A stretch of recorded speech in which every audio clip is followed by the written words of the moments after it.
Hi hello welcome to Indian knowledge university.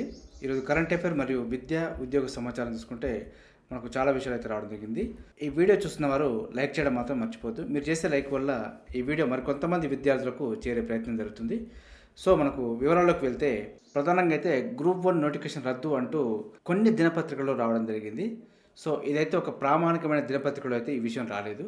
So ఇలాంటి న్యూస్ని అయితే మీరు నమ్మే ప్రయత్నం చేయొద్దు. ఈ విషయాన్ని మీకు చెప్పడానికి ప్రధాన కారణం ఈరోజు కొన్ని యూట్యూబ్ ఛానల్లో ప్రధానంగా ఇదే నోటిఫికేషన్ని హైలైట్ చేస్తూ చెప్పడం జరిగింది. సో ఇలాంటి ప్రాపగండా న్యూస్ పబ్లిసిటీ చేయడం అనేది కొంత బాధాకరమైన విషయమే. సో ఎప్పుడైనా మీరు కూడా చూసేవారు ఒక ప్రామాణికమైన దినపత్రికల్లో కానీ విలువలతో మెయింటైన్ చేస్తున్న ఛానల్లో కానీ కొంత ఎడ్యుకేషన్ గురించి వచ్చిన సమాచారం ఏదైనా ఉంటే దాన్ని కొంత ప్రామాణికంగా తీసుకోవచ్చు. కానీ సర్క్యులేషన్ లేని కొన్ని దినపత్రికలు వాటి యొక్క సర్క్యులేషన్ పెంచుకోవడం కోసం ఇలాంటి రూమర్స్ని అదంట ఇదంట అంటూ జరుగుతున్న న్యూస్ని యువతలో ఒక ఉత్సుకతను రేకెత్తించడం కోసం ఇలాంటి న్యూస్ని పబ్లిసిటీ చేసి వాళ్ళ సర్క్యులేషన్ పెంచుకునే ప్రయత్నం అయితే చేస్తుంటుంది. కాబట్టి మనం ఎవరైతే కాంపిటేటివ్ పర్పస్ కానీ లేదంటే ఎడ్యుకేషన్ కానీ ఎంప్లాయ్మెంట్ పర్పస్ కానీ నిజాయితీగా ఒక విషయం కావాలి అనుకుంటున్నారో వాళ్ళైతే మన ఛానల్ అయితే 100% నమ్మి మన ఛానల్ అయితే ఫాలో కావచ్చు. సో ఇలాంటి న్యూస్ అయితే నేను ఎప్పుడు కూడా మన ఛానల్లో చెప్పను. సో ఇది ఎగ్జాంపుల్ చెప్పడానికి కారణం ఏంటంటే ఈరోజు వీడియో చేయడం కొంచెం లేట్ అయింది. సో ఒక్కసారి చూద్దామని వేరే న్యూస్ చూస్తుంటే నాకు అన్ని గ్రూప్ 1 నోటిఫికేషన్ రద్దు అంటూ వారు పబ్లిసిటీ చేసుకోవడం జరుగుతుంది. సో ఇది ఎందులో వచ్చింది, దీనికి సమాచారం ఏంటి ప్రామాణికం చూస్తే అది ఒక సర్క్యులేషన్ లేని దినపత్రికల్లో చిన్న ఏదో ఇప్పుడిప్పుడే ఎస్టాబ్లిష్ అవుతున్న పత్రికల్లో వాళ్ళు సర్క్యులేషన్ పెంచుకోవడం కోసం పబ్లిసిటీ కోసం ఇచ్చిన నోటిఫికేషన్ని ఒక యూట్యూబ్ ఛానళ్ళలో ఈ విధంగా పబ్లిష్ చేయడం అనేది నాకు చాలా బాధ అనిపించింది. సో ఇలాంటి న్యూస్ పబ్లిష్ చేస్తున్న ఛానల్ని అయితే మీరు ఫాలో కావద్దు. సో ఒకసారి మీకు విలువలతో కూడిన సమాచారం ఇస్తున్న వాటిని మాత్రమే ఫాలో కండి. సో అది నాదనే కాదు, ఎవరు విలువలతో కూడిన సమాచారం అందించారో దాన్ని అయితే ఫాలో అవుతూ ఉండండి. సో మనం టాపిక్లోకి వెళ్తే హైదరాబాద్లో ప్రపంచ ఆర్థిక వేదిక కేంద్రం అంటూ మనకు రావడం జరిగింది. ఫిబ్రవరి 28న బయో ఏషియా సదస్సులో ప్రారంభం. వేదిక అధ్యక్షుడు బర్గే బ్రెండు మరియు సీఎం రేవంత్ రెడ్డి సంయుక్త ప్రకటన అంటూ ఇవ్వడం జరిగింది. ప్రజల జీవన ప్రమాణాల మెరుగుదలే లక్ష్యం అంటూ మనకు ముఖ్యమంత్రి పేర్కొనడం జరిగింది. సో ఇదైతే మనకు ప్రపంచ ఆర్థిక వేదిక కేంద్రం హైదరాబాద్ ఏర్పాటు కాబోతుందంటూ మనకు ఇవ్వడం జరిగింది. స్విట్జర్లాండ్లోని దావోస్లో జరుగుతున్న 54వ ప్రపంచ ఆర్థిక వేదిక సదస్సులో తెలంగాణకు అరుదైన అవకాశం దక్కింది. ఈ వేదిక ఆధ్వర్యంలో centre for fourth industrial revolution C4IRను హైదరాబాద్లో ఏర్పాటు చేసేందుకు ఒప్పందం కుదిరింది అంటూ మనకు ఇవ్వడం జరిగింది. బయో ఏషియా 2024 సదస్సులో భాగంగా ఫిబ్రవరి 28న ఈ కేంద్రాన్ని ప్రారంభించనున్నారంటూ దావోస్లో ప్రపంచ ఆర్థిక వేదిక వార్షిక సదస్సులో మంగళవారం వేదిక అధ్యక్షుడు పేర్కొనడం జరిగింది. సో ఇదైతే మనకు శుభపరిణామం అని చెప్పుకోవచ్చు. అదేవిధంగా స్టార్టప్ ర్యాంకుల్లో 2వ కేటగిరీలో తెలంగాణ అంటూ కూడా మనకు రావడం జరిగింది. కేంద్ర వాణిజ్య శాఖ విడుదల చేసిన స్టేట్స్ స్టార్టప్ ర్యాంకింగ్స్ 2022 నివేదికలో తెలంగాణ 2వ కేటగిరీలో, ఆంధ్రప్రదేశ్ 3వ కేటగిరీలో స్థానం పొందాయంటూ మనకు ఇవ్వడం జరిగింది. ఇదైతే మనకు తెలంగాణ 2వ కేటగిరీలో నిలబడడం జరిగింది.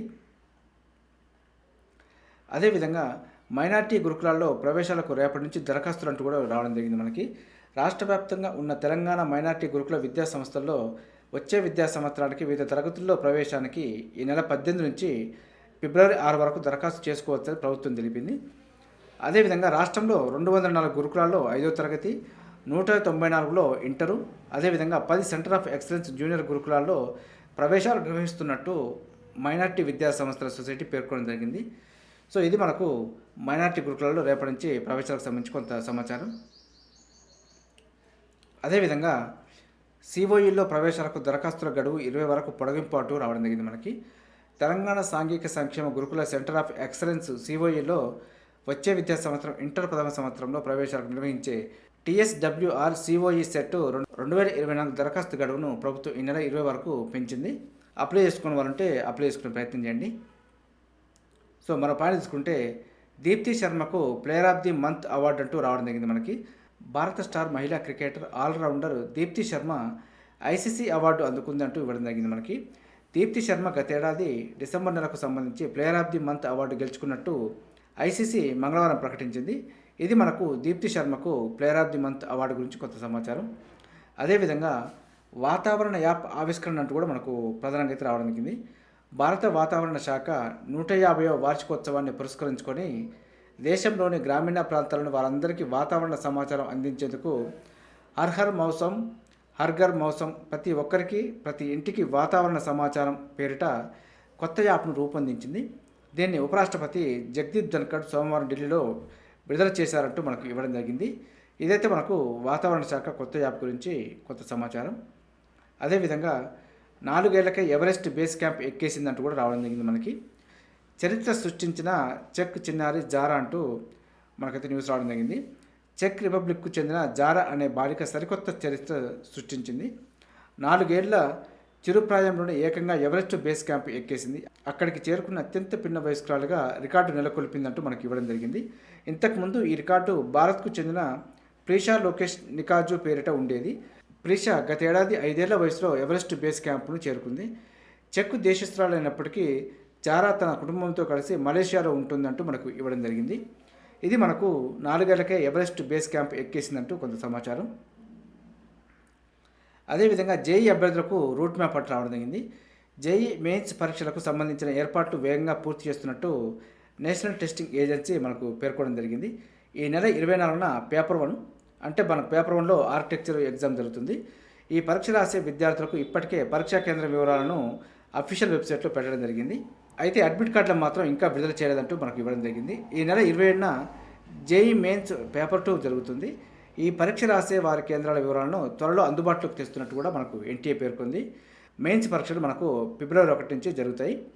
ఇది మనకు జేఈ అభ్యర్థులకు రూట్ మ్యాప్ గురించి కొంత సమాచారం. అదేవిధంగా కరెంట్ అఫైర్లో భాగంగా మరికొన్ని పాయింట్లు చూసుకుంటే ప్రతిష్టాత్మక డేవిస్ కప్ 2023 విజేతగా ఏ జట్టు నిలిచింది అంటూ మనకు ఇవ్వడం జరిగింది. ఇదైతే ఇటలీ. అదేవిధంగా మరో పాయింట్ చూసుకుంటే ఇటీవల సుప్రీంకోర్టులో జరిగిన ఓ కేసు విచారణలో సైగల భాషతో వాదించి వార్తలో నిలిచిన మహిళా న్యాయవాది ఎవరు అంటూ ఇవ్వడం జరిగింది. ఇదైతే మనకు సారా సన్నీ. మరో పాయింట్ చూసుకుంటే ఇటీవల వార్తల్లోకి వచ్చిన సిల్క్యారా సొరంగం ఏ రాష్ట్రంలో ఉంది? ఇది ఉత్తరాఖండ్. అదేవిధంగా మరో పాయింట్ చూసుకుంటే ఆక్స్ఫామ్ నివేదిక ప్రకారం 2021లో దేశవ్యాప్తంగా ఎంత శాతం కుటుంబాల ఆదాయం తరిగిపోయిందంటూ ఇవ్వడం జరిగింది. ఇదైతే 84%. చూసారుగా, ఇది ఈరోజు సంబంధించి కరెంట్ అఫైర్ మరియు విద్యా ఉద్యోగ సమాచారం. ఇదే విధంగా మన ఛానల్లో ప్రతిరోజు మార్నింగ్ అయితే రావడం జరుగుతుంది.